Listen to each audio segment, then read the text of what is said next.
Bonjour frères et sœurs, joie de se retrouver, vous qui êtes présents ici et ceux qui écouteront en différé. Que le Seigneur vous bénisse. Je rends grâce pour le désir que le Seigneur met en vous de toujours mieux le connaître, lui qui est Père, Fils et Saint-Esprit, et de connaître mieux cette femme choisie entre toutes les femmes, la Vierge Marie.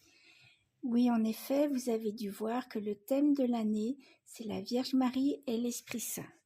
Nous avons parlé depuis 4 ans de l'Esprit Saint, mais c'est jamais fini et l'éternité ne sera pas assez longue pour le connaître. Mais cette année, il y aura un zoom sur la Vierge Marie.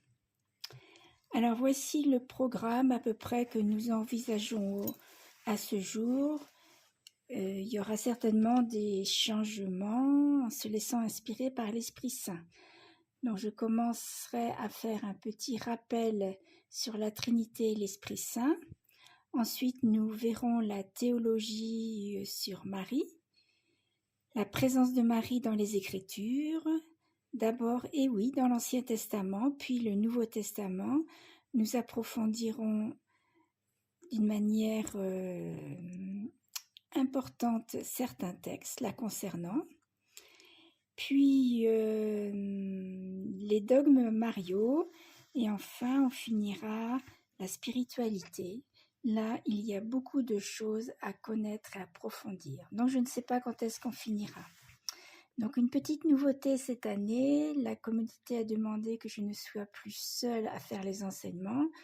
Donc nous partagerons les enseignements avec sœur Marie-Gabrielle.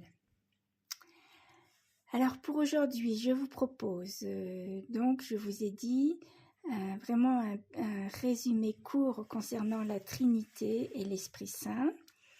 Donc sur la Trinité, nous verrons 3 points, Dieu, Trinité et mystère de communion, la Trinité dans l'Ancien Testament et la Trinité dans le Nouveau Testament. Ensuite, grand B, l'Esprit Saint, le Saint-Esprit est Dieu, l'Esprit Saint dans l'Ancien Testament, l'Esprit Saint dans le Nouveau Testament. Ensuite, pourquoi parler de l'Esprit Saint et de la Vierge Marie? Et Marie, collaboratrice privilégiée de l'Esprit Saint dans le mystère trinitaire. Dans ces 2 derniers points sur Marie, c'est pour vous mettre en appétit parce que nous aurons l'occasion au cours de l'année d'approfondir ô combien ces points, d'approfondir et surtout de mieux connaître la Vierge Marie, de mieux se laisser guider aussi par elle et de vivre avec elle, femme choisie entre toutes les femmes. Au nom du Père, du Fils et du Saint-Esprit. Amen. Je rends grâce, Seigneur, pour les frères et sœurs qui ont un grand désir de toi, de te connaître, ainsi que de la Vierge Marie. Et je te remercie pour ta présence parmi nous et en nous.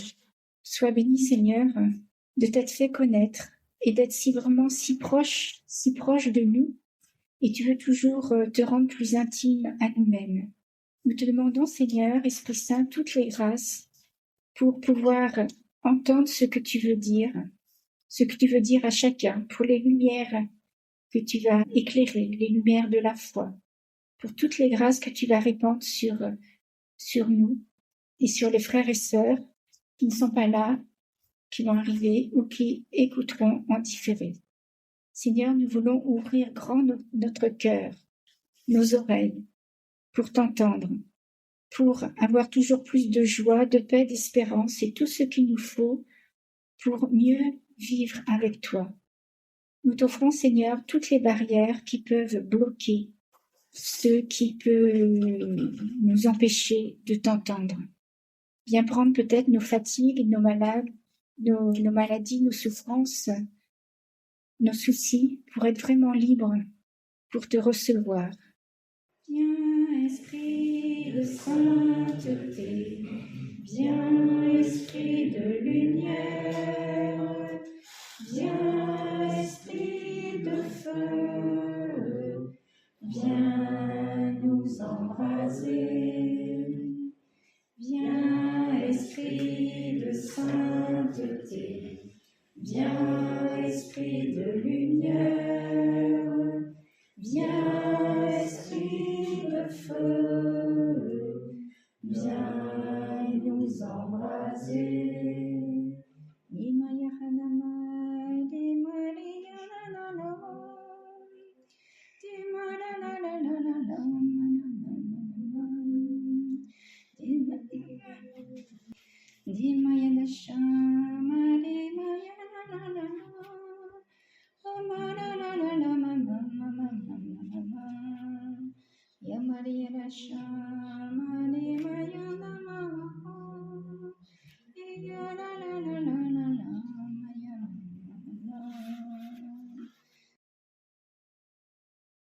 Alors, nous poursuivons avec la prière de l'étudiant de saint Thomas d'Aquin, ensemble.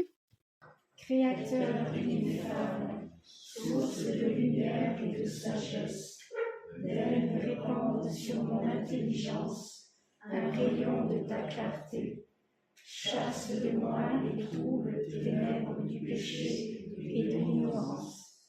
Donne-moi la pénétration pour comprendre, la capacité de retenir, la méthode de la facilité pour apprendre, l'aisance pour parler. Engage le début, conduis le progrès, couronne la fin. Toi qui, vrai Dieu et vrai homme, vis et règne dans les siècles des siècles. Amen. Alors, est-ce que chacun a une Bible chez soi? Oui, oui. Non, mais c'est bon. Alors, quand je vais donner des références, c'est bien de les prendre en abrégé. Et pour retrouver rapidement une lettre dans la Bible, dans le Nouveau Testament, vous pouvez apprendre par cœur. Voilà, donc on sait qu'après les évangiles, c'est les actes des apôtres. Mais après, Rococo Galefi, ça c'est assez facile à se rappeler. Donc par exemple, Rococo, Ro c'est romain, O c'est corinthien, Rococo Galefi. Ensuite, Colte Tintit Philèbe, Colte Tintit Philèbe. Et ensuite, ce sont les dernières lettres, Jacques puis Jean-Jules. Ça facilite quand on cherche un texte. Alors, avant de parler de l'Esprit Saint, donc, il convient de parler de la Trinité. Donc, grand A, la Trinité. Et petit a, Dieu, Trinité, un mystère de communion. Alors, le catéchisme de l'Église catholique nous précise: le mystère de la très sainte Trinité est le mystère central de la foi et de la vie chrétienne. Il est le mystère de Dieu en lui-même. Il est donc la source de tous les autres mystères de la foi, lumière qui les illumine.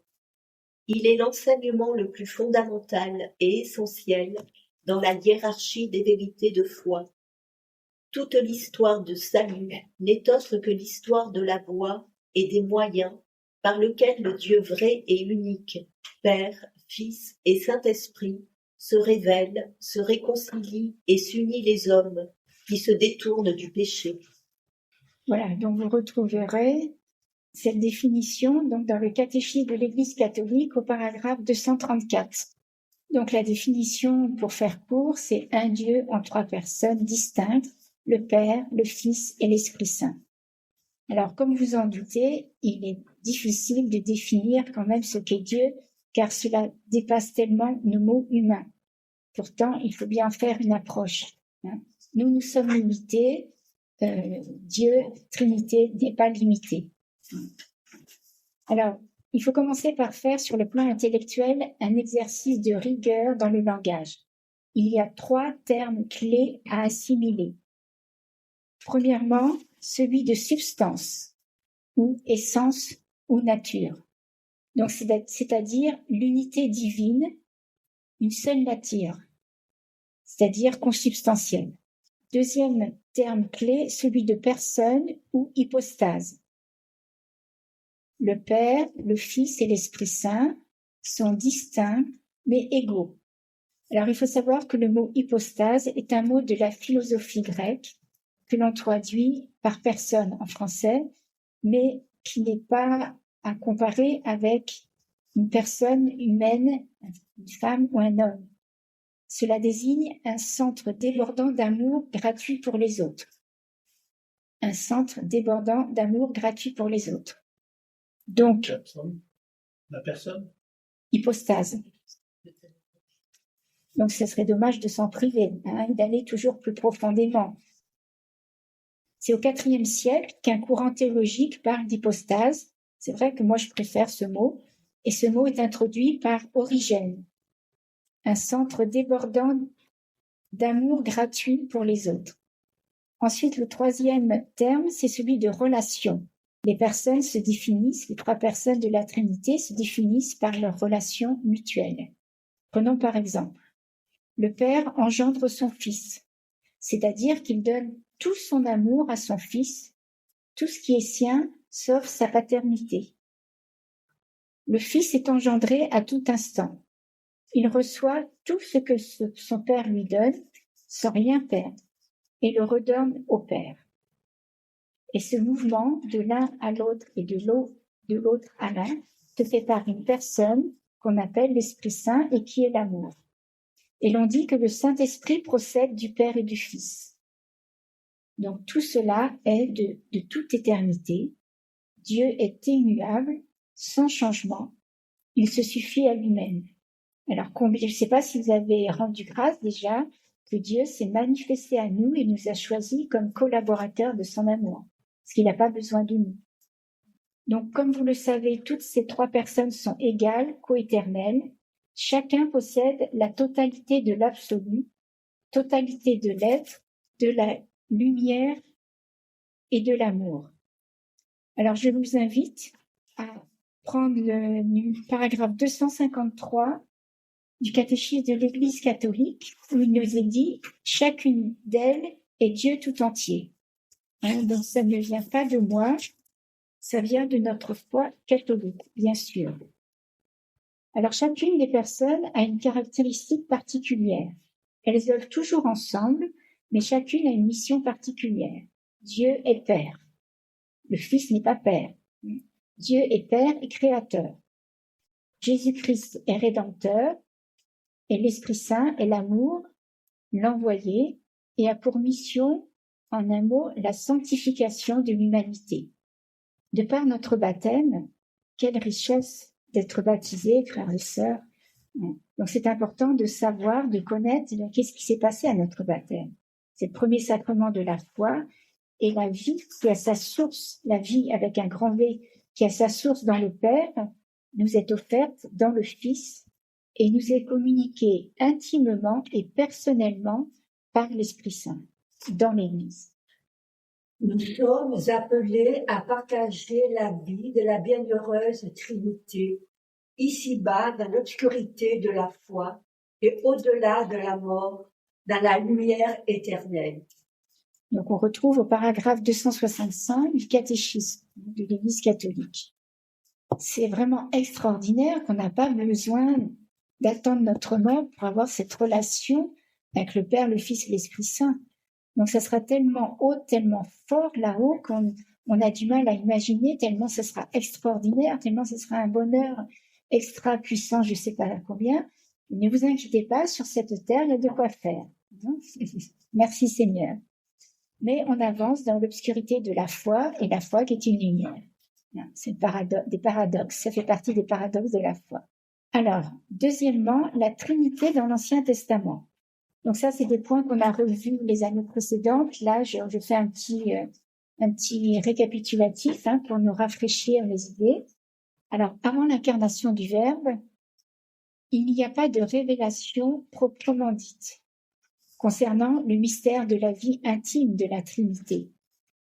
Alors, dans Jean, chapitre 1, verset 18, nous trouvons nul n'a jamais vu Dieu. Le Fils unique qui est tourné vers le sein du Père, lui l'a fait connaître. Il est possible néanmoins de trouver dans l'Ancien Testament des indices d'une pluralité d'acteurs au sein de l'unique divinité. Prenons quelques exemples. Donc, dans la Genèse, dès les premiers versets de la Bible, le mot qui désigne Dieu est pluriel. Elohim est un mot qui est pluriel. Alors, Dieu dit par ailleurs, « Faisons l'homme à notre image et non pas à mon image. » On trouve ça au chapitre 1, verset 26. Alors, le plus troublant est peut-être l'apparition du chêne de Mambré raconté par la Genèse au chapitre 18. Alors, il nous est dit au verset 1 et 2, « Dieu apparut à Abraham, voilà qu'il vit 3 hommes qui se tenaient près de lui. » Voilà, j'ai pas repris tout le passage, mais on voit par moment une personne ou 3 personnes. Et comme vous le savez, les pères de l'Église sont plus à avoir dans ce passage déjà une préfigure du mystère trinitaire. Enfin, ce qui reste toujours affirmé, et même rappelé par Jésus lui-même, c'est l'unicité de Dieu. Alors, il nous est dit en Deutéronome chapitre 6, verset 4, et vous pourrez le voir aussi en Marc chapitre 12, verset 29. Alors, Deutéronome. Shema Israël, c'est-à-dire écoute Israël, le Seigneur notre Dieu est le seul Seigneur. Donc en disant ça, c'est important de connaître le contexte. L'Ancien Testament insiste sur l'unicité de Dieu en opposition au polythéisme des autres peuples. Alors, encore un autre exemple, donc la sagesse et la parole de Dieu. En Proverbe 8, il nous est montré que la sagesse est personnifiée, donc préfigurant le rôle du Fils. Et la parole de Dieu accomplit sa mission, préfigurant le Verbe. On trouve ça en Jean chapitre 1, verset 1. Donc nous aurons l'occasion d'en parler encore. La sagesse et la parole de Dieu, donc, sont déjà bien sont déjà données dans l'Ancien Testament et aussi bien sûr dans les Évangiles. Alors voyons maintenant, troisièmement, la Trinité dans le Nouveau Testament. Alors comme je vous ai dit tout à l'heure, c'est vraiment d'une manière succincte. Parce que de toute façon, l'éternité ne sera pas assez longue pour connaître vraiment tout ce que représente le Père, le Fils et l'Esprit. Alors la révélation de Jésus-Christ, Jésus révèle le Père et l'Esprit. Alors Jésus dit à Marie-Madeleine, au moment de sa résurrection, « Ne me touche pas, car je ne suis pas encore monté vers mon Père et votre Père. » On trouve cela en Jean chapitre 20, verset 17. Alors Marc introduit son livre par ces mots, commencement de l'évangile de Jésus-Christ, Fils de Dieu. Alors, à quel moment la voix du Père se manifeste pour proclamer que Jésus est le Fils bien-aimé? Au baptême et à la transfiguration. La voix du Père se manifeste pour proclamer que Jésus est son Fils bien-aimé. Donc, on trouve cela en Marc 3, verset 17, Marc chapitre 1, verset 11, chapitre 9, verset 7, Luc chapitre 3, verset 22 et chapitre 9, verset 35. Alors, un autre exemple, on peut dire que Luc nous transmet la déclaration la plus formelle de Jésus au moment où Jésus est devant le grand prêtre. Ils dirent tous, c'est donc toi le Fils de Dieu. Alors il leur déclara, vous le dites même, c'est moi. On trouve ça dans l'évangile de Luc, chapitre 22, verset 70. Quant à Matthieu, lui, il clôt son évangile sur une formule baptismale tout entière trinitaire. Allez de toutes les nations, faites des disciples, les baptisant au nom du Père et du Fils et du Saint-Esprit. Donc Matthieu, chapitre 28, verset 19. Donc voilà l'unité divine de la Trinité. Alors quant à l'Esprit, il est clairement mis en liaison avec bien sûr le Père et le Fils dans la scène du baptême de Jésus, comme on a dit, sous la forme d'une colombe, et tous les synoptiques, les trois évangiles et Jean en parlent. Dans l'évangile de Jean, le discours après la scène expose clairement les rapports qui existent entre les trois personnes divines. Le Paraclet, l'Esprit Saint qu'enverra le Père en mon nom, lui vous enseignera tout et vous rappellera tout ce que je vous ai. Voilà, on trouve cela en Jean chapitre 14, verset 26. Donc, comme on disait au début, là, on développe le côté intellectuel. Mais la foi nous dépasse. Donc, s'il y a quelque chose que vous ne comprenez pas, vous dites simplement, Seigneur, viens m'éclairer. Et ça marche. Le Seigneur vous éclairera toujours. Donc, ça pose un problème à quelqu'un déjà pour voir s'il faut plus développer un Dieu en trois personnes distinctes. Encore deux exemples. Alors, une petite question. À quel moment se réalise la promesse de Jésus quant à la venue de l'Esprit Saint? À quel moment se réalise la promesse de Jésus pour la venue de l'Esprit Saint? À la Pentecôte. Alors, je ne sais pas si vous avez déjà remarqué, les actes des apôtres sont appelés parfois l'évangile du Saint-Esprit, tellement l'action de l'Esprit est souvent évoquée. Et alors enfin, les trois personnes apparaissent encore explicitement unies dans les épîtres.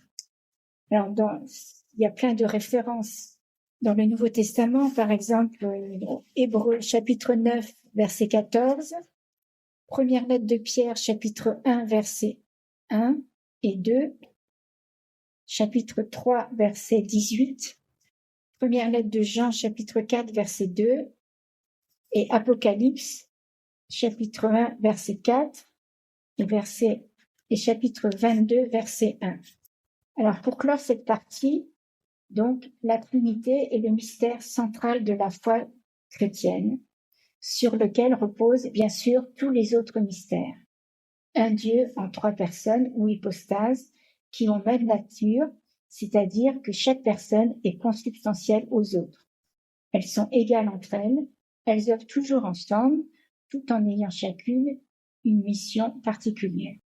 Alors, dans la deuxième lettre aux Corinthiens, chapitre 13, versets 13 et 14, il nous est dit La grâce du Seigneur Jésus-Christ, l'amour de Dieu et la communion du Saint-Esprit soient avec vous.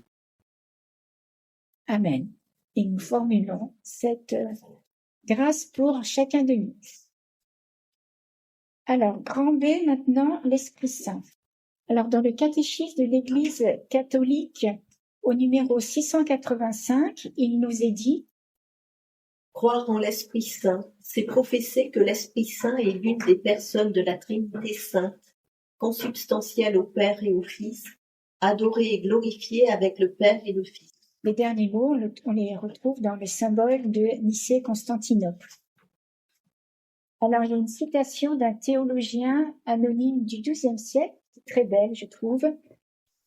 Vous diriez deux vagues puissantes qui accourent impétueusement l'une vers l'autre, se rencontrent, se fondent et s'élancent à la fois de leur lit en une gerbe immense. Cette gerbe, c'est l'Esprit Saint. Il est leur joie d'aimer. Voilà, parlant de la Trinité, je trouvais ça très beau. Alors, petit 1, le Saint-Esprit est Dieu. Alors, il possède les attributs divins qui sont 4 principales. À votre avis, lesquels? Quels sont les attributs du Saint-Esprit? Non, c'est pas un attribut, ça. Non. Oui, il est éternel. Alors, il est omniscient, c'est-à-dire qu'il connaît toutes choses. Alors, je vous ai mis quelques références dans 1 Corinthiens chapitre 2, versets 10 et 11, Isaïe chapitre 40, versets 13 et 14, et Jean chapitre 16, verset 13. Il nous est dit, il vous introduira dans la vérité tout entière. Donc, omniscient, ça veut dire qu'il connaît toutes choses. Ensuite, est-ce qu'il est qu'à Salerne, l'Esprit Saint? Non? Vous êtes sûr? Oh, ben dis donc, t'en sais des choses. Donc, ça veut dire qu'il est omniprésent. Il est partout. Donc, Jean chapitre 14, verset 17, Psaume 139, verset 7 à 10, où il est indiqué « Où irai-je loin de ton esprit ?» Ensuite, troisième attribut, il est omnipotent. Ça veut dire qu'il est tout puissant. Voici quelques références. Luc chapitre 1, verset 35, Job chapitre 33, verset 4, Actes, verset 1, chapitre 1, verset 8. Alors, chapitre 1, verset 8, les anciens, je vous ai dit, j'aime bien cette référence, vous allez recevoir une force, celle de l'Esprit Saint qui descendra sur vous. Donc, c'est Jésus qui dit ça à ses apôtres avant la Pentecôte. Et comme vous avez dit tout à l'heure, il est éternel. Hébreux chapitre 9, verset 14, il n'a ni commencement ni fin. Donc, retenez omniscient, omniprésent, omnipotent, éternel. Alors ensuite, le Saint-Esprit accomplit des œuvres divines. Donc, il caractérise le Saint-Esprit. Donc, il y en a 4 aussi principales. qu'est-ce que vous diriez? Comment? Il inspire, voilà, la parole, l'écriture. Et qu'est-ce qu'il inspire aussi? On le voit bien dans l'Ancien Testament. Le Christ, Non, dans l'Ancien Testament, bien sûr, on inspire le Christ, mais dans la création, voilà, il crée, il inspire la prophétie, et il donne la vie. Alors, reprenons. Alors, je vous rappelle, les trois personnes de la Trinité œuvrent toujours ensemble, mais chacun a sa mission particulière. Alors, il crée. Nous voyons en Job, chapitre 33, verset 4. C'est l'Esprit de Dieu qui m'a fait, le souffle de Shaddai qui m'anime. Voilà, le Saint-Esprit, c'est la puissance de création. Bien sûr, le Père crée. Jésus, la parole, le Saint-Esprit et cette puissance. Dès la Genèse, l'Esprit Saint... Sur les eaux. Voilà, sur les eaux. Il inspire l'écriture. Alors là, plusieurs références, j'en prends quelques-unes. Actes, chapitre 1, verset 16. Chapitre 28, verset 25. Deuxième lettre de Timothée, chapitre 3, verset 16. Deuxième lettre de Pierre, chapitre 1, verset 21. Donc, il inspire l'écriture. C'est pour ça qu'il est important, quand on ouvre la Bible, on fait toujours appel, on prie l'Esprit Saint, puisqu'il a inspiré la Bible, pour que lui, il nous inspire, il nous éclaire. On demande deux choses avant d'ouvrir la Bible. Simplement avec les mots du cœur, viens Esprit Saint m'aider à rencontrer Dieu, et viens me donner l'intelligence des Écritures, viens me faire comprendre. Quand il y a quelque chose qu'on ne comprend pas, comme je disais tout à l'heure, eh bien, vous demandez, Esprit Saint, viens m'éclairer. Et il va vous éclairer. Peut-être pas tout de suite, mais ce sera le moment le mieux pour vous. Il ne faut pas se décourager. La Bible, c'est un gros livre, mais il faut la représenter comme si c'était une bibliothèque. Quand vous allez dans une bibliothèque, vous n'allez pas prendre tous les livres. Vous en prenez les uns après les autres. Alors, pour les nouveaux, je ne connais pas si vous êtes des commençants ou pas, mais c'est toujours mieux de commencer à méditer la Bible par le Nouveau Testament. L'Ancien Testament, il faut connaître des clés, sauf pour les psaumes et Isaïe, parce que là, la liturgie en parle beaucoup à Noël et à Pâques, enfin avant Noël et avant Pâques. Et les psaumes aussi, c'est tout le cri de l'homme aussi. Et dans le Nouveau Testament, il faut des clés aussi pour le dernier livre, l'Apocalypse. Donc c'est bien que vous soyez là pour aussi avoir des clés. Et alors, quatrième œuvre divine, il donne la vie. En Jean chapitre 6, 63. Alors je reprends. Il crée, il inspire l'écriture, il inspire la prophétie et il donne la vie. Alors, que nous dit Jean chapitre 6 ? C'est poussé par l'Esprit Saint que des hommes ont parlé de la part de Dieu. Et en dessous ? C'est l'Esprit qui vivifie. Voilà. Vous trouvez aussi au Romains chapitre 8, verset 11, Genèse chapitre 2, verset 7. Alors, je ne sais pas si vous avez fait attention, lorsqu'on proclame le symbole de Nicée-Constantinople, nous disons... Le symbole de Nicée-Constantinople, nous disons, le Saint-Esprit est Seigneur et donne la vie. Avec le Père et le Fils, il reçoit même louange et même adoration. Voilà, il donne la vie. Donc, par rapport aux trois personnes de la Trinité, nous nourrissons les mêmes sentiments personnels, la même adoration, glorification, confiance totale. Nous avons nous avançons dans le chemin de la foi en pleine confiance avec ces trois personnes et notre relation aussi avec elles. Et je ne sais pas si vous avez déjà remarqué, en fin de compte, c'est l'Esprit Saint qui va nous conduire à un moment donné dans notre vie plus vers le Père, ou plus vers le Fils, ou plus vers lui-même, ou plus vers la Vierge Marie. À un moment, on se dit, mais on a envie de prier plus une des personnes de la Trinité ou de la Vierge Marie. Puis à un moment donné, ça va changer. C'est pas qu'on met de côté les autres, mais voilà, c'est important dans notre prière aussi, dans notre relation, de se laisser guider par l'Esprit Saint. Donc vous comprenez bien que l'Esprit Saint ne peut pas se séparer du Père et du Fils. Il se révèle avec eux en Jésus-Christ, mais il a sa façon propre de se révéler, sa propre personnalité. Alors, bien sûr, le Fils et le Père, c'est plus facile pour nous de se les représenter par rapport à ce que notre humanité. L'Esprit Saint n'a point de visage, on pourrait dire, ni même de nom susceptible d'évoquer une figure humaine. Son nom en hébreu, c'est Roua, en grec pneuma et en latin spiritus. Mais voilà, la Bible, qui est un trésor, une richesse, emploie beaucoup de symboles pour le décrire. Alors, quels sont les symboles que vous connaissez qui représentent l'Esprit Saint et qui nous parle de lui pour mieux le connaître? Le souffle, le feu, le doigt, le sang, la colombe. T'as dit quoi? Le sang. Le sang du Christ. Non, pas le sang. C'est pas un symbole de l'Esprit Saint. L'eau, le vin, l'huile, l'onction, la nuée.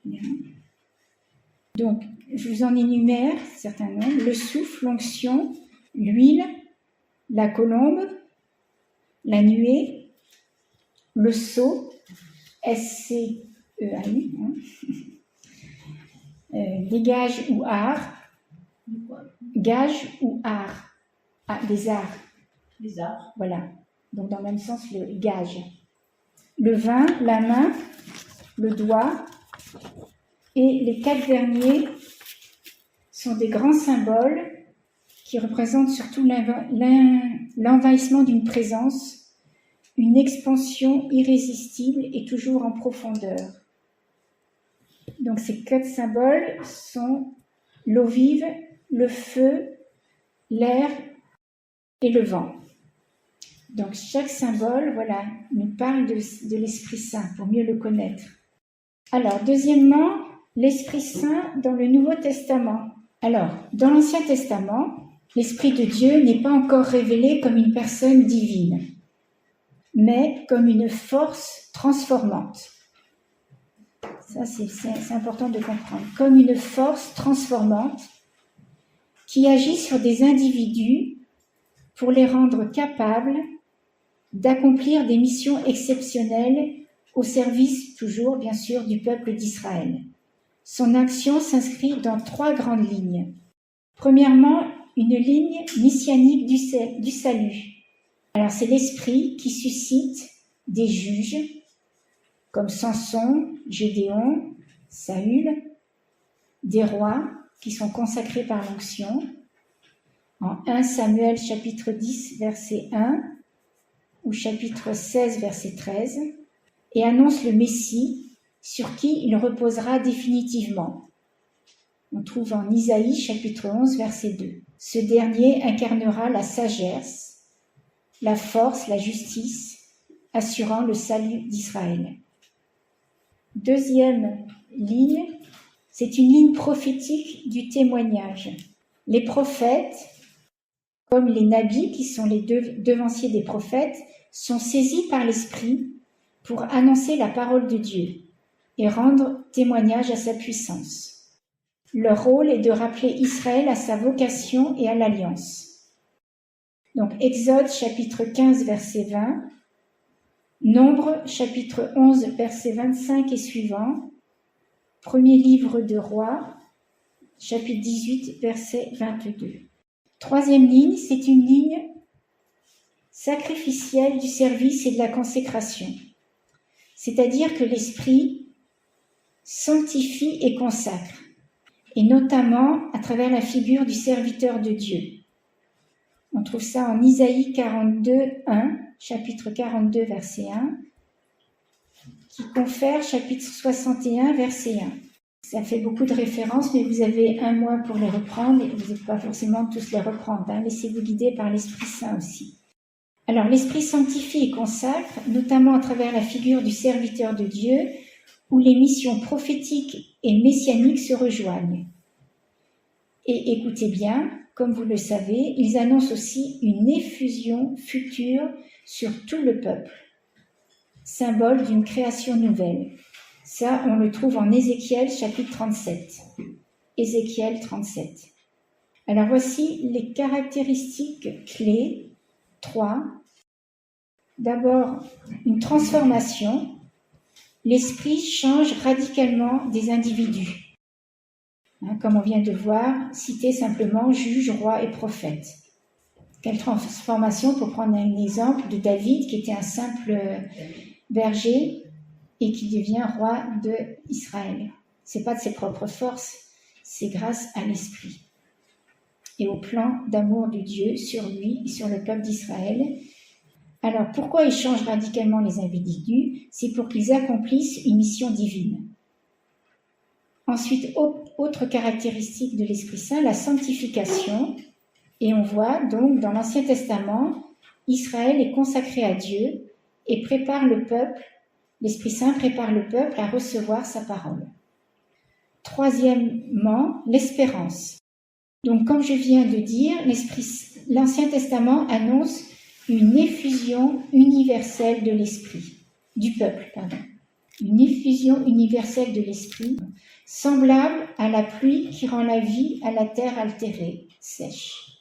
L'Ancien Testament annonce une effusion universelle de l'esprit, semblable à la pluie qui rend la vie à la terre altérée ou sèche. On trouve cela en Isaïe chapitre 32, verset 15, chapitre 44, verset 3, Ézéchiel 36, 25, etc. Ou Joël chapitre 3, verset 1 et suivant, comme le souffle de vie vient animer les ossements desséchés, en Ézéchiel 37. Mais dans l'Ancien Testament, cela reste une promesse. Pourquoi ? Parce que l'Esprit Saint ne demeure pas encore définitivement. Jean chapitre 7, verset 39. Alors, pour que le don se fasse total et définitif, il faut que Dieu, on peut dire, fasse un geste inouï, qu'il intervienne en personne. Et on trouve en Isaïe, « C'est toi, Dieu, qui est notre Père. Pourquoi, Dieu, nous laisserais-tu errer loin de tes voies? Ah, si tu déchirais les cieux et si tu descendais. » Vous voyez comme l'Esprit Saint inspire la prière aussi.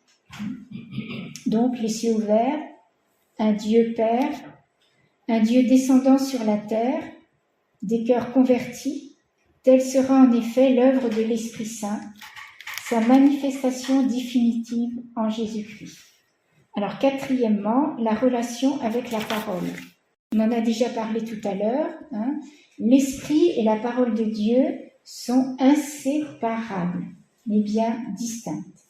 Les messies de l'Ancien Testament agissent selon la loi grâce à l'Esprit. Les prophètes parlent sous inspiration, donc en se laissant guider par l'Esprit. Le serviteur porte la parole aux nations parce que l'Esprit Saint repose sur lui. Israël ne pourra adhérer pleinement à la parole que par l'Esprit. Donc, un bon entendeur salut pour nous, c'est aussi valable pour nous. Est-ce que vous êtes conscient que chacun, chacune, Dieu a un plan d'amour pour vous et veut avoir besoin de vous pour passer aussi pour les autres. Donc là, c'est nous l'importance de se laisser guider par l'Esprit Saint. Alors, petite conclusion, l'Ancien Testament pose les fondements de l'action de l'Esprit qui trouvera, comme vous vous en doutez, son accomplissement dans la venue du Christ, où Dieu interviendra en personne pour ouvrir les cieux et convertir les cœurs. On va chanter, donc, alors le titre c'est « Nous avons soif de toi » que vous pourrez retrouver sur YouTube. Donc, troisièmement, l'Esprit Saint dans le Nouveau Testament. Donc, nous voici au sommet de la Bible. Et à l'étape décisive de cette histoire expérimentale et fonctionnelle de l'Esprit, Dieu se fait homme, en la personne du Fils Jésus. C'était inimaginable, hein? Dieu se fait homme en la personne du Fils de Jésus par l'action de l'Esprit Saint. Le Créateur devient créature. Il vient habiter sa création. Quelle humilité! Sa venue inaugure la nouvelle création promise par les prophètes. Jésus-Christ vient avec l'Esprit qu'il va envoyer au terme de sa carrière terrestre, si on peut dire, pour tout accomplir à la fin des temps. Il va rassembler Dieu et les hommes au-delà du péché, leur communiquant la vie divine. Alors, comme vous pouvez vous en douter, la conséquence, c'est quoi par rapport à l'Esprit Saint? Il est omniprésent dans le Nouveau Testament, de manière souvent discrète mais forte, à la fois comme l'agent qui accomplit la nouvelle création par la venue du Messie, Fils de Dieu, et la naissance du nouveau peuple, racheté, formé, structuré et sanctifié en Jésus-Christ. L'Esprit Saint fait de l'humanité sainte de Jésus le prototype des chrétiens, plein de grâce et des dons divins. Vous avez bien entendu, l'Esprit Saint fait de l'humanité sainte de Jésus le prototype des chrétiens. Donc, comme nous avons à le suivre et à lui ressembler, plein de grâce et des dons divins. L'Esprit Saint guide, il anime sa vie cachée, son ministère public, sa passion, sa résurrection. C'est alors que Jésus envoie l'Esprit Saint au monde, ce que signifient ces derniers actes qu'on trouve en Jean chapitre 19, verset 30, versets 20 et 22, et ces dernières paroles en Jean chapitre 20, verset 22, Luc 24, 49 et Actes 1, 5. Alors, en faisant passer en nous la vie divine, vous vous rendez compte, à notre baptême, nous avons la vie divine en nous. C'est incroyable, c'est fou. Comme j'aime à dire, l'Esprit Saint, le Seigneur, la Trinité est fou d'amour pour nous, pour chacun de nous. Plus on avance dans la vie spirituelle, plus on réalise cet amour fou pour chacun, comme si nous étions seuls sur cette terre. Donc, en faisant passer en nous la vie divine, l'Esprit Saint accomplit l'autre face de l'admirable échange par lequel Dieu s'est fait homme en la personne du Fils. Pourquoi? Pour que nous soyons divinisés, pour que les hommes soient divinisés. Donc l'Esprit Saint apparaît comme l'agent immédiat de cet accomplissement. Cette vie nouvelle qu'il infuse, c'est la vie divine, c'est l'amour divin. Alors, qu'est-ce qui nous est relaté? On va pas tout reprendre le passage de la Pentecôte, Actes chapitre 2. Le jour de la Pentecôte étant arrivé, ils se trouvaient tous ensemble dans le même lieu, quand tout à coup vint du ciel un bruit tel que celui d'un violent coup de vent qui remplit toute la maison où ils se tenaient. Ils virent apparaître des langues qu'on eût dites de feu. Elles se partageaient et il s'en posa une sur chacun d'eux. Tous furent alors remplis de l'Esprit Saint. Tous furent alors remplis de l'Esprit Saint et commencèrent à parler en d'autres langues selon que l'Esprit leur donnait de s'exprimer. À partir de ce moment-là, je ne sais pas si vous avez remarqué la transformation des disciples. Déjà, dans l'Ancien Testament, on parlait de transformation. Entre autres, de peureux, restant enfermés dans un appartement, ils sortent. Et non seulement ils évangélisent, ils proclament le kérigme, ils font des guérisons, etc. L'Esprit Saint fait naître l'Église, selon la promesse de Jésus. Il élève les chrétiens au nouveau statut de la grâce, vie divine débordante, de dons gratuits, de charismes de toutes sortes. Vous vous rappelez les anciens, on est resté un moment sur les charismes. Donc n'hésitez pas, pour les nouveaux, peut-être de reprendre sur notre chaîne YouTube Dominicaine Notre-Dame de Clarté, la partie des charismes, c'est tellement important. L'Esprit Saint dit à chacun est la manifestation de l'Esprit Saint. Donc le Seigneur ne fait jamais rien tout seul, il passe toujours par les hommes, par nous. Donc l'Esprit Saint invite les chrétiens, les identifie au Christ, il unit et fait croître ainsi l'Église. Il est intéressant de méditer les actes des apôtres en demandant à l'Esprit Saint qu'il nous ouvre bien les yeux et l'intelligence sur son action dans les apôtres. Car les apôtres d'aujourd'hui, c'est qui? C'est qui? C'est qui? Oui, plus fort, c'est nous. N'oublions pas qu'à notre baptême, nous avons reçu ce même esprit et dans toute sa plénitude, nous avons reçu l'Esprit Saint. Alors, évidemment, on ne peut pas le libérer à 100%, puisque nous sommes blessés par le péché originel, Ce qui empêche aussi, c'est nos péchés, c'est nos liens contractés volontairement ou involontairement avec l'ennemi, c'est nos blessures. Mais de plus en plus, nous avons à le libérer en nous. Alors, l'Esprit Saint suscite l'élan de l'évangélisation et l'édification de l'Église. Mais comme je disais tout à l'heure, sans nous, il ne fera rien. C'est vraiment important, frères et sœurs, que nous, les chrétiens, on se réveille. Alors, en France commence le réveil, mais quand on voit à Marseille l'interdiction qui a été faite au film du Sacré-Cœur, nous avons de quoi appuyer et à offrir beaucoup de choses, mais on est tombé sur la tête. Enfin bon, je vais pas épiloguer, excusez-moi la parenthèse. On va pas épiloguer là-dessus, voilà. Mais vraiment, on a besoin de se réveiller, les chrétiens, et de parler de Jésus. Ce que je dis, si les chrétiens ne parlent pas de Jésus ou de l'Esprit Saint, qui va en parler?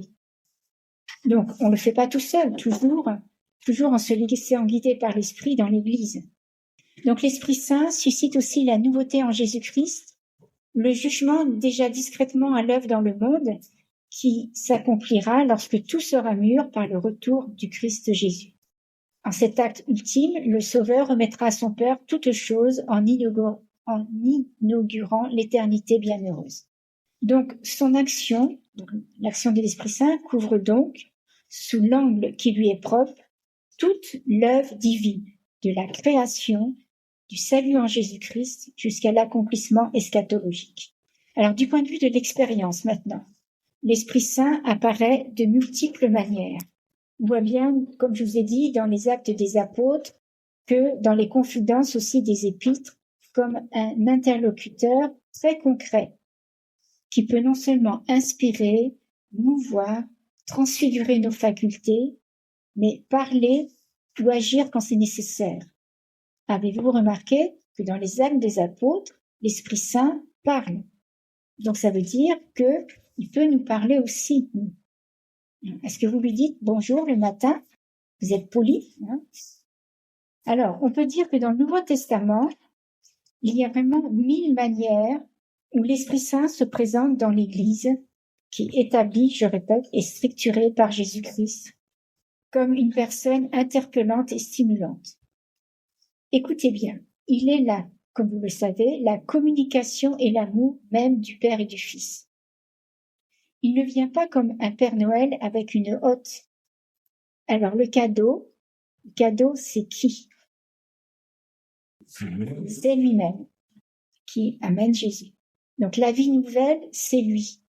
C'est plus qu'une participation, c'est une vraie communication de la vie divine. C'est bien la vie de Dieu qui nous est communiquée et pourtant c'est notre vie. Alors, nous pourrons vraiment comprendre cela dans l'au-delà, cette identité d'amour qui ne nous anéantit pas, mais bien au contraire nous accomplit.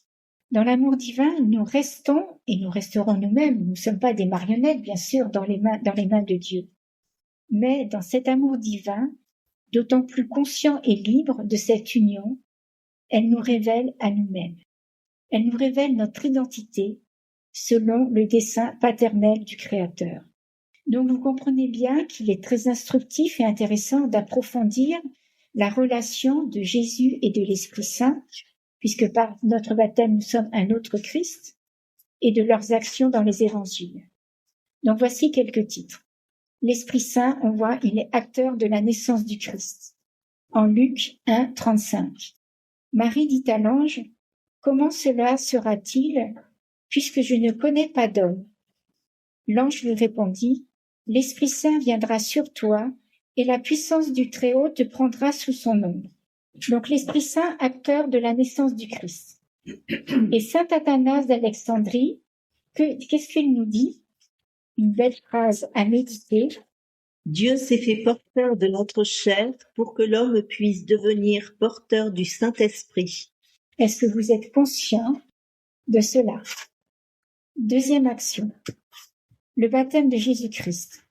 Donc, comme on a dit tout à l'heure, en Jean chapitre 1, verset 33, Jean-Baptiste dit « J'ai vu l'Esprit descendre, telle une colombe venant du ciel et demeurer sur lui. » Autre action, combien nous voyons de motions de l'Esprit Saint, par exemple juste après son baptême, Aussitôt l'Esprit Saint le pousse au désert. En Marc, chapitre 1. Autre action, l'Esprit Saint dans le ministère du Christ. Donc là, il y en a beaucoup, j'en reprends juste quelques-uns. Alors, l'onction et mission, par exemple, au Luc chapitre 4, verset 18. L'Esprit du Seigneur est sur moi, parce qu'il m'a consacré par l'onction pour porter la bonne nouvelle aux pauvres. Pour rappeler les anciens, c'est cette référence, et les nouveaux, je vous invite à reprendre cette référence Luc 4, 18 et à le marquer dans un endroit que vous voyez bien. Parce que chaque matin, c'est important que vous soyez envoyés. Hein. L'Esprit Saint du Seigneur est sur moi parce qu'il m'a consacré pour l'onction, pour porter la bonne nouvelle aux pauvres, etc. Hein, donc vous mettez ça, par exemple, moi je l'ai mis sur ma glace dans la salle de bain, donc je suis obligée de l'avoir, et chaque matin, quelquefois j'oublie quand même, je proclame. Donc il faut que je change d'endroit. Hein, mais c'est important ça. Et parce que la parole de Dieu, elle est vivante. Ensuite, Jésus guérit par la force de l'Esprit Saint. Donc vous voyez le lien entre parole et l'Esprit Saint. Jésus guérit par la force de l'Esprit Saint. Donc en Luc chapitre 6, verset 19. Toute la foule cherchait à le toucher, parce qu'une force sortait de lui et les guérissait tous. Parce qu'une force sortait de lui. Est-ce que vous avez déjà fait l'expérience qu'une force sort de vous quand vous priez, quand vous demandez à Jésus d'agir, et que c'est la force par l'Esprit Saint qui donne des charismes, par exemple. Alors, troisièmement, dimension pneumatologique des exorcismes. Matthieu chapitre 12, 28. C'est par l'Esprit de Dieu que j'expulse les démons. Alors ensuite au calvaire, on voit qu'il y a l'Esprit co-rédempteur. Hébreux chapitre 9, verset 14. C'est par un esprit éternel qu'il s'est offert lui-même, sans tache, à Dieu, pour purifier notre conscience des œuvres mortes, pour que nous rendions un culte au Dieu vivant. Et cinquièmement, l'Esprit promoteur de la résurrection. C'est la puissance de l'Esprit Saint qui a ressuscité Jésus. Alors, je ne sais pas si vous avez déjà lu le texte de la messe aujourd'hui. Vous voyez comme le Seigneur fait bien les choses. Dans l'Épître aux Romains chapitre 8, qu'est-ce qu'il nous est dit? Si l'Esprit de celui qui a ressuscité Jésus d'entre les morts habite en vous, celui qui a ressuscité Jésus le Christ d'entre les morts donnera aussi la vie à vos corps mortels par son Esprit qui habite en vous. Vous voyez la providence. Tout bien les choses. Alors, je vous ferai parvenir par mail, et pour ceux qui écouteront en différé, je l'enregistrerai, une liste, bien sûr, non exhaustive de l'action de l'Esprit Saint. Et je pense que ça sera enrichissant pour vous de voir quelle place dans l'Esprit Saint dans chaque action dans votre vie. C'est une proposition, mais elle peut rapporter gros. Alors voilà. Donc j'ai voulu faire un rappel par rapport à l'action de l'Esprit Saint, mais c'est très succinct. Donc en parlant de l'Esprit Saint, on parle de la Trinité, mais l'ensemble du cours suivant, on parlera bien sûr encore de l'Esprit Saint, de la relation avec Marie, mais ça sera particulièrement la Vierge Marie. Alors pour vous mettre en appétit, on va succinctement aussi, parce qu'on va développer beaucoup de choses. Donc quatrièmement, pourquoi parler de l'Esprit Saint et de la Vierge Marie? Alors nous allons, comme je vous disais, approfondir ultérieurement qui est la Vierge Marie.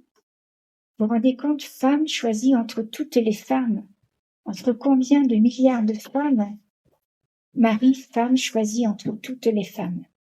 Donc nous approfondirons aussi sa relation, son action avec l'Esprit Saint. Alors, je vous propose donc pour vous, pour commencer, qui est Marie pour vous? Mais vous me donnez simplement un titre. Qui est Marie pour vous? Mère de Dieu. Mère de Dieu.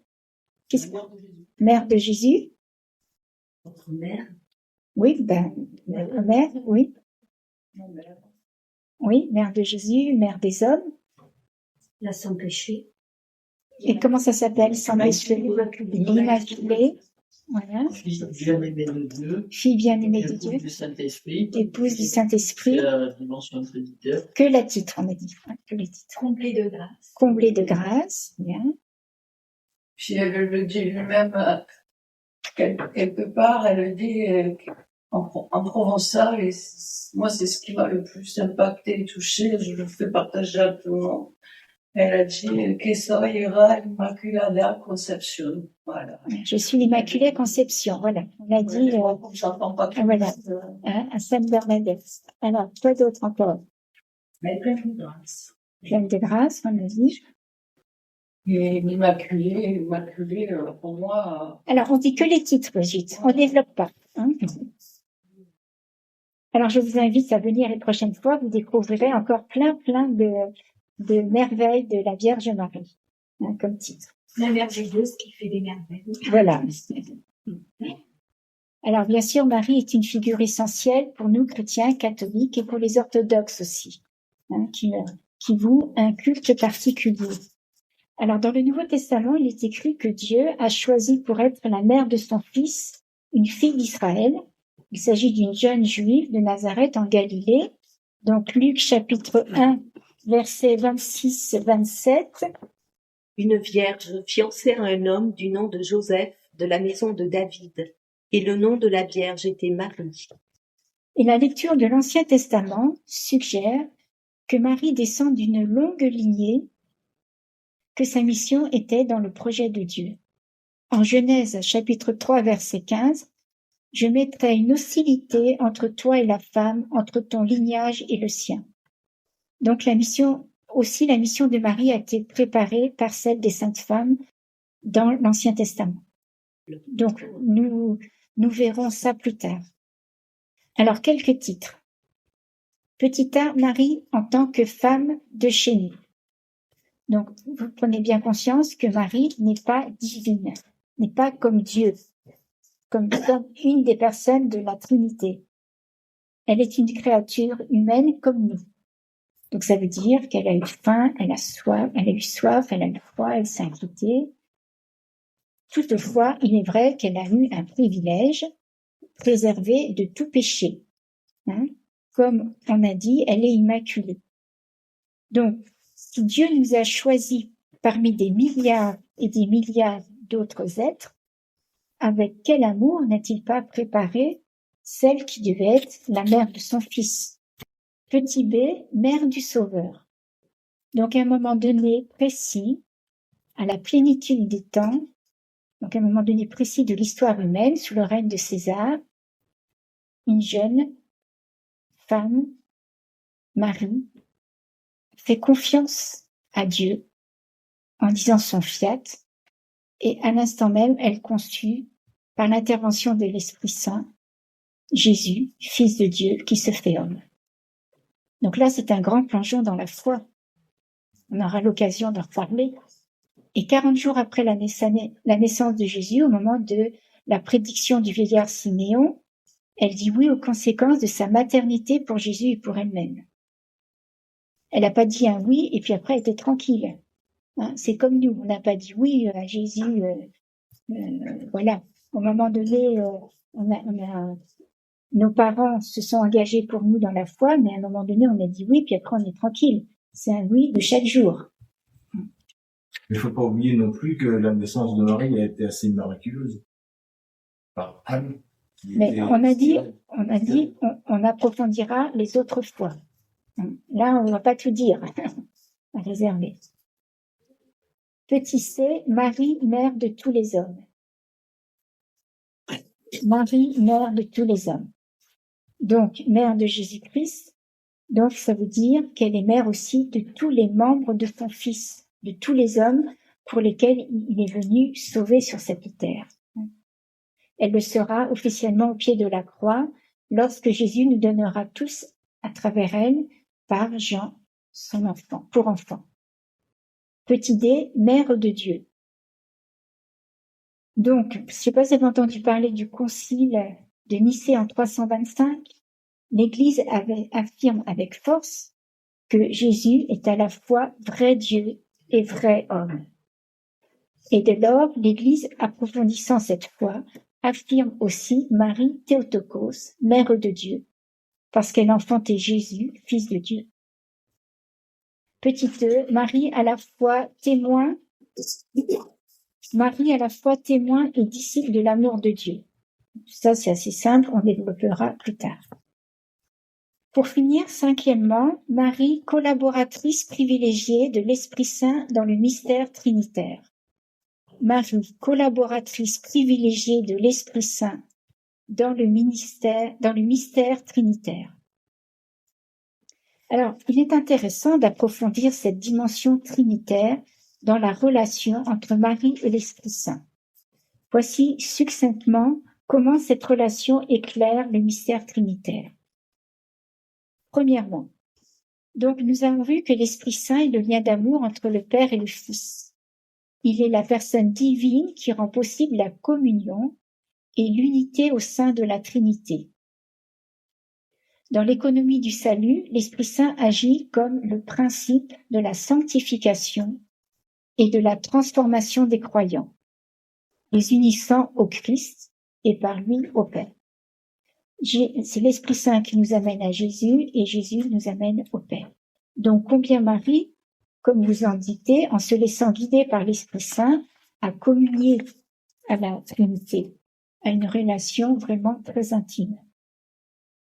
Deuxièmement, Marie, épouse de l'Esprit Saint. On le dit spirituellement.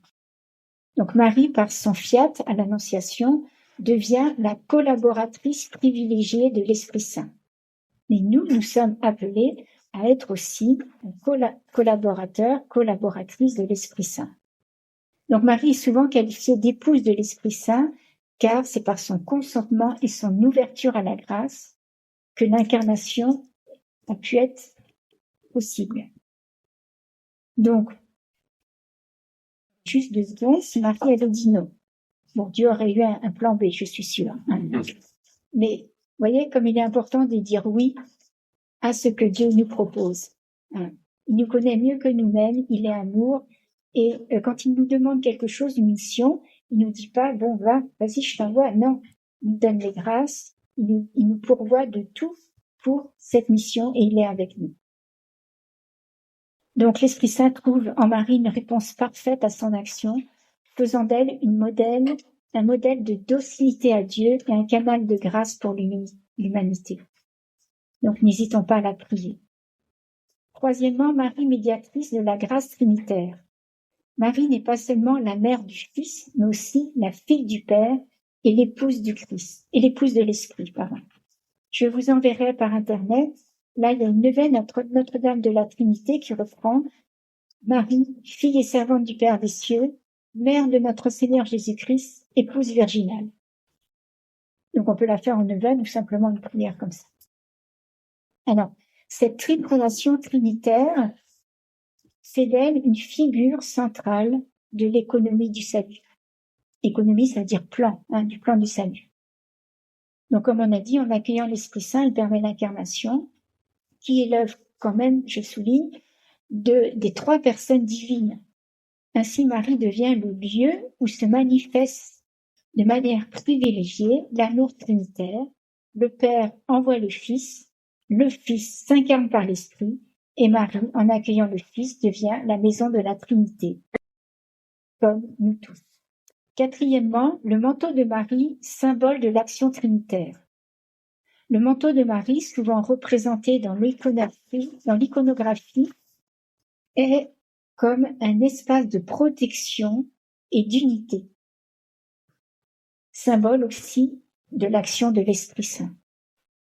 Alors, j'ouvre juste une petite parenthèse. Je ne sais pas si c'est très intéressant de connaître les icônes parce que tout est symbole. Donc, par exemple, pourquoi ils ont un grand cou, et particulièrement la Vierge Marie, c'est pour signifier que ce personnage laisse beaucoup, pleinement, pour la Vierge Marie, l'action de l'Esprit Saint. Donc, en abritant les fidèles sous son manteau, Marie les unit au Christ et les introduit dans la communion trinitaire. Donc, ce manteau devient ainsi le signe visible de la présence de l'Esprit, qui rassemble et sanctifie la communauté des croyants, les faisant participer à la vie même de la Trinité. Et j'aime beaucoup cette représentation d'icône, donc de l'Annonciation, où on voit bien l'Esprit qui enveloppe. Enfin, il y aurait beaucoup de choses à dire, mais c'est pas pour aujourd'hui. Cinquième et dernièrement, Marie et l'Église, reflet de la Trinité, Donc Marie, en tant que modèle de l'Église, montre comment l'Esprit Saint agit pour rassembler les hommes dans l'unité et la charité. L'Église, à l'image de Marie, est appelée à être un lien où l'amour trinitaire se manifeste et se communique aux hommes. L'Église, à l'image de Marie, chacun de nous, étant membre de l'Église, est appelé à être le lieu où l'amour trinitaire se manifeste et se communique à nos frères et sœurs sur notre chemin. Marie, par sa coopération à l'œuvre de l'Esprit, devient ainsi le symbole de l'Église comme épouse du Christ et temple de l'Esprit. Et j'aime beaucoup ce que le cardinal Cantalamessa Messa dit, Marie, miroir de l'Église. Alors, en résumé, la relation entre Marie et l'Esprit Saint révèle et actualise le mystère trinitaire. Je développe juste 2 petits points. L'Esprit Saint, je rappelle, le lien d'amour entre le Père et le Fils, trouve en Marie une collaboratrice unique qui, par son oui, permet à la Trinité de se manifester et d'agir dans le monde. Deuxièmement, Marie devient ainsi un modèle de docilité à l'Esprit et un symbole de l'unité trinitaire, invitant chaque croyant à s'ouvrir à l'action de l'Esprit et toujours plus pour entrer dans la communion avec Dieu. Alors, 6e, conclusion. Donc, la Bible, on a vu, manifeste l'action commune des 3 personnes de la Trinité, avec chacune sa mission, et indique un rôle spécifique de l'Esprit Saint. Il œuvre depuis la Genèse jusqu'à l'Apocalypse. Donc, on n'a pas à mettre l'Esprit Saint de notre côté, de côté dans notre vie, frères et sœurs. C'est vraiment important. Vous verrez dans la liste que je vais vous transmettre, l'action de l'Esprit Saint. Si vous voulez avancer dans la vie spirituelle, vous ne pouvez pas faire l'économie de l'Esprit Saint. Alors, en 6 petits tirets. L'Esprit Saint est Dieu, il procède du Père et du Fils, et qui, avec le Père et le Fils, reçoit même adoration et même gloire.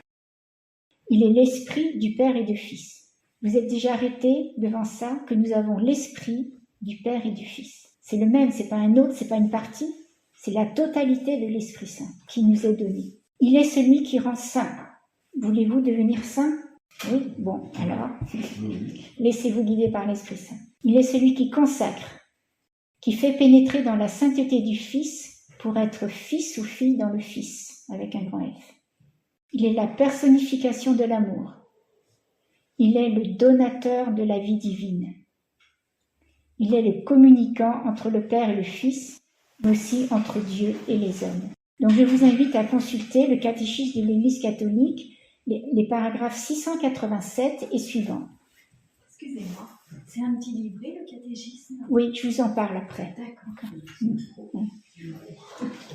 Alors, par son fiat à l'Annonciation, donc Marie devient, comme on a dit, un modèle de docilité à l'Esprit Saint et un symbole de l'unité trinitaire, invitant chaque croyant à s'ouvrir, je répète, à l'action de l'Esprit.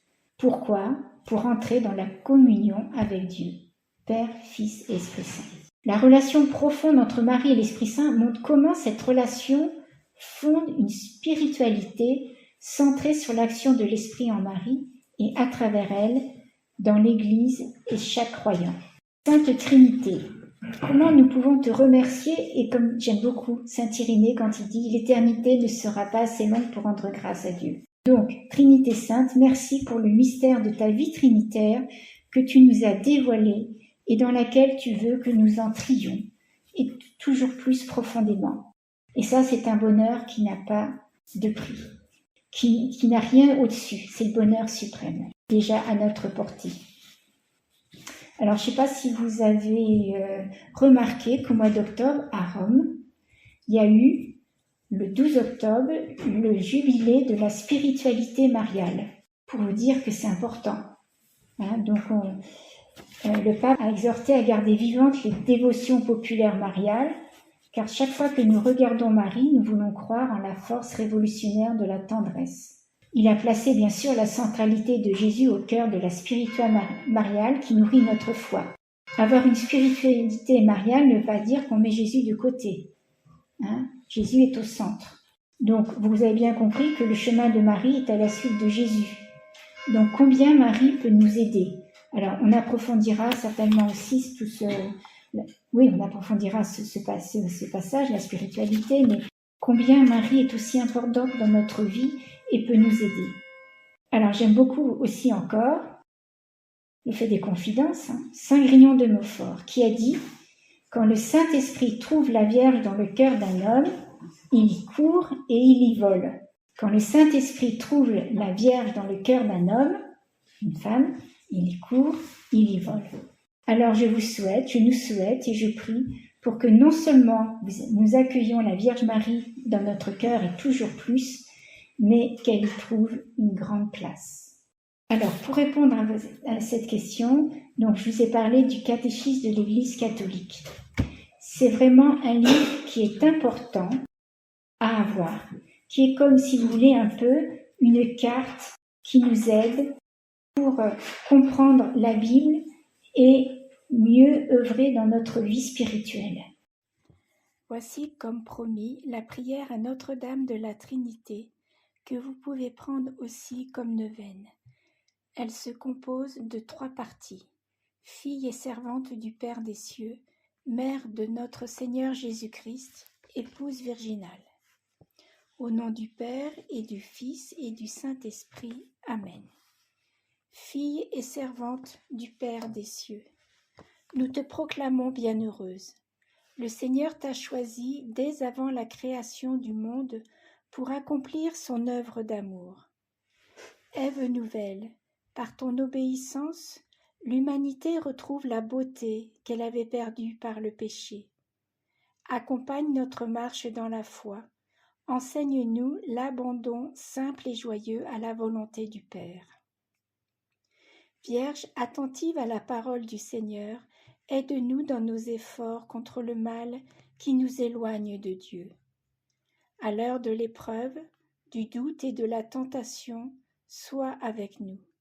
Apaise nos soucis, guéris nos blessures, remplis-nous de patience, soutiens notre espérance. Donne-nous un cœur attentif qui accueille avec tendresse et compassion nos frères souffrants et brisés. Mère de miséricorde, apprends-nous à aimer et nous découvrirons la joie du pardon. Ô Marie, par ton Fils et dans l'Esprit Saint, conduis-nous au Père. Notre-Dame de la Trinité, prie pour nous. Réjouis-toi Marie, comblée de grâce, le Seigneur est avec toi. Tu es bénie entre les femmes et Jésus, ton enfant, est béni. Sainte Marie, Mère de Dieu, prie pour nous pécheurs, maintenant et à l'heure de notre mort. Seconde partie, Mère de notre Seigneur Jésus-Christ. Tu es bénie entre toutes les femmes. Tu as été comblée de grâce par Dieu pour être la mère de son Fils bien-aimé. En ton sein virginal, le Verbe de Dieu s'est fait homme afin de sauver l'homme. Au pied de la croix, tu as reçu le testament de Jésus, ton Fils, et tu es devenue notre mère. Toi que le Rédempteur associe pleinement à son mystère de Pâques, nous avons recours à ta protection. Montre-toi notre mère et donne-nous le Christ, source de vie et d'amour. Aide-nous à demeurer fidèles à notre baptême en faisant tout ce que ton Fils nous enseigne dans l'Évangile. Mère des croyants, puissions-nous à ton exemple rayonner la paix et la joie du ressuscité. Fais que les hommes découvrent le Christ, lumière des nations. Ô Marie, par ton Fils et dans l'Esprit Saint, conduis-nous au Père. Notre-Dame de la Trinité, prie pour nous. Réjouis-toi, Marie, comblée de grâce, le Seigneur est avec toi. Tu es bénie entre les femmes, et Jésus, ton enfant, est béni.